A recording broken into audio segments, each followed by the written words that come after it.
อย่างนั้นมี4 skin Demon Slayer จำนวน4មកទៀតហើយដែលវាមានដូចជា Kyojiro ជាមួយនឹងអាលូកាតគីយូជាមួយនឹងលីងអាកាសាជាមួយនឹងបាដាំងហើយមួយចុងក្រោយហ្នឹងគឺជាអូបាណៃជាមួយនឹងអាឡតតគ្នាមានអារម្មណ៍ថា anime ទាំងអស់ហើយ anime Demon Slayer នេះឈ្មោះពិបាកអានមែនតើដល់គ្នាហើយមួយទៀតនឹង Tokyo Revenger ខ្ញុំមាន skin ទាំងអស់ហ្នឹងណាប៉ុន្តែពិបាកយកមកប្រាប់ដល់គ្នាដោយសារតែអានឈ្មោះវាអត់ត្រូវបើឲ្យអានតាមយើងប្រកបហ្នឹងអានចេញឲ្យដល់គ្នាគ្រាន់តែវាមិនត្រូវឈ្មោះរបស់វាតាមសាច់រឿងអញ្ចឹងណាដល់ពេលអញ្ចឹងគឺវារៀងពិបាកដែរតែមិនអីទេចាំ research វាបន្ថែមតទៀតហើយដល់គ្នាមុននឹងចូលទៅដល់វីដេអូ complete ចុច like subscribe ខ្ញុំម្នាក់មួយផងណាយកមកប្រាំជាមួយនឹង Kyojiro ជាមួយនឹងអាលូកាតដល់គ្នា skin នេះនៅពេលដែលវាដើរហ្នឹងគឺវាស្តៀងទៅនឹងមិនស្តៀងណាគឺវាដូចទៅនឹង skin Tanjiro ដែរដល់គ្នាមកឥឡូវយកមកមើលជាមួយនឹង basic attack ហើយនឹង skill effect របស់វាសម្រាប់ basic attack ដល់គ្នាខ្ញុំដាក់ slow mo ឲ្យមើលអានឹងយើងមើល slow mo ទៅបើយើងវាដឹងច្បាស់ជាងមើលធម្មតាអញ្ចឹងណា skill ខ្លះ effect វាចេញមកហ្នឹងវារៀងលយដែរប៉ុន្តែគ្រាន់តែយើងមើលអត់ទាន់ដល់ពេលយើងបានដាក់ slow mo អញ្ចឹងទៅ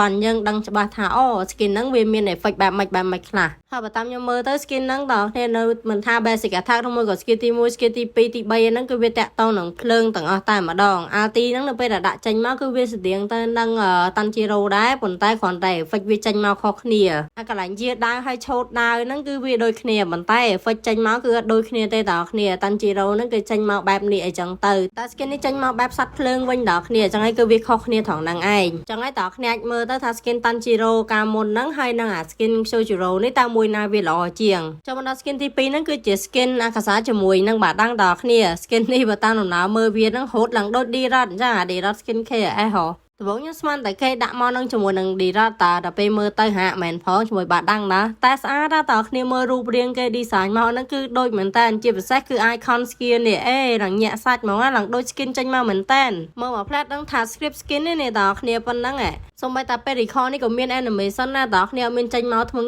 ទេចំយ៉ា skin នេះចេញមកដូចតាក់ចិត្តតាក់អារម្មណ៍អត់មានឲ្យទៅចិត្តទេនេះអូ basic attack គេនេះតំណងណែតើគ្នាឥឡូវយើងមកមើលជាមួយនឹង skill ទី1វិញ skill នេះមិនបាច់ដាក់ slow mo ក៏យើងអាចមើលតាន់ដែរតើគ្នាវាមិនលឿនណាស់ណាទេណា skill ទី1ក៏ញាក់ទេនេះហើយនេះ skill ទី2តើគ្នាអាចមើលតាមនឹងបានពេលអត់ដាក់អត់តន់ត្រូវមនុស្សហ្នឹងតើទៅត្រូវមនុស្សវាចេញចាំងឲ្យឥឡូវមកមើល skill ទី3គេតើគ្នាអាយ៉យញាក់សាច់ហ្មងអា skill នេះយកលេងបាននេះតើគ្នាយើងធ្វើការតេស្តលើ bot ទៅដល់គ្នាសារតើ skill basic attack បាដាំងហ្នឹងមិនលោតទៅធាក់តើគ្នាមើល animation គេអើយលោកកាយលោកកាយពិការហ្នឹងនិយាយពីថាស៊ីសំគ្នានោះមកឥឡូវយើងមកមើលជាមួយនឹង skill អញ្ចឹងបើវាតើគ្នាដាក់មកចេញបែបម៉េចអាយ៉ាចេញថ្មដូចតែគេតែឯងដែរគ្រាន់តែថ្មនេះវារៀង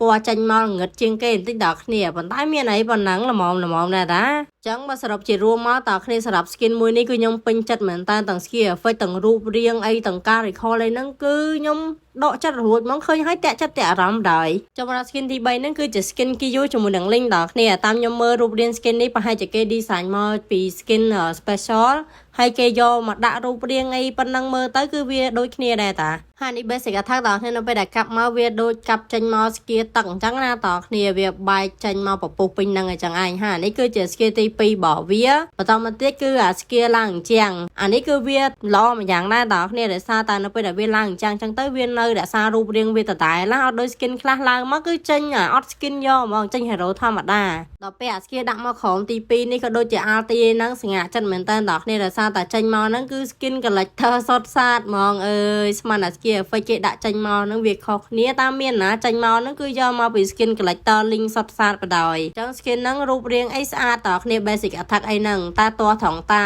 skill វាចេញមកហ្នឹងគឺវាដូចជាមួយនឹង link collector បើសិនជាកាយមកឲ្យខុសគ្នាតិចតួចមកមិនតិចតួចឲ្យខុសគ្នាហ្មងមកគឺវាល្អជាងហ្នឹងដល់ពេលចេញមកជា skin collector link ចឹងបដ ாய் គឺវាពិបាកមើលវិញដែរចូលមកដល់ skin ចុងក្រោយហ្នឹងគឺជា skin Obanai ជាមួយនឹង Alot ចេះទៅ Demon Slayer ឲ្យទៅថា hero ណាប្រុសចេញមកហ្នឹងគឺដឹងតែដំណើរកាន់ដាវអញ្ចឹងដូចគ្នាទាំងអស់ហ្មងសំកាត់តិចតគ្នាបើសិនជាចង់បានសូមទៅ Subscribe ឲ្យមើល Kariki Store បានណាមានទាំង Android ទាំង iOS សំខាន់ហ្នឹងគឺយើងអាចដាក់រូបបានតាមចិត្តទៀតខែទូរស័ព្ទហ្នឹងភ្លឺចាំងស្អាតមែនតើដល់គ្នាប្រើយូរឆ្នាំហើយអត់ផើពណ៌ទេចឹងហើយបើមានចំណារអារម្មណ៍អាចឆាតចូលទៅក្នុង page គាត់បានណា Basic attack វានេះតើគ្នាកាប់មកហ្នឹងគឺ hero Alot តែម្ដងអត់មាន effect អីផ្សេងទេឥឡូវយើងមកមើលជាមួយនឹង skill ទី1វាដាក់មកគឺចេញបលាមកតែម្ដងដល់គ្នាមើលឃើញ basic attack ចេញមកធម្មតាស្មើ skill ទី1នឹងចេញមកធម្មតាដែរតាហើយនេះជាមួយនឹង skill ទី3ដល់គ្នាមាន effect តិចតួចដែរឥឡូវយើងមកមើលជាមួយនឹង skill ទី2 skill ទី2វានៅពេលដែលដាក់ទៅគឺចេញក្បាលពោះមកតើគ្នាក្បាលពោះនោះមិនក្បាលពោះនៅក្រោមណាអានេះគឺជាក្បាលពោះយក្ស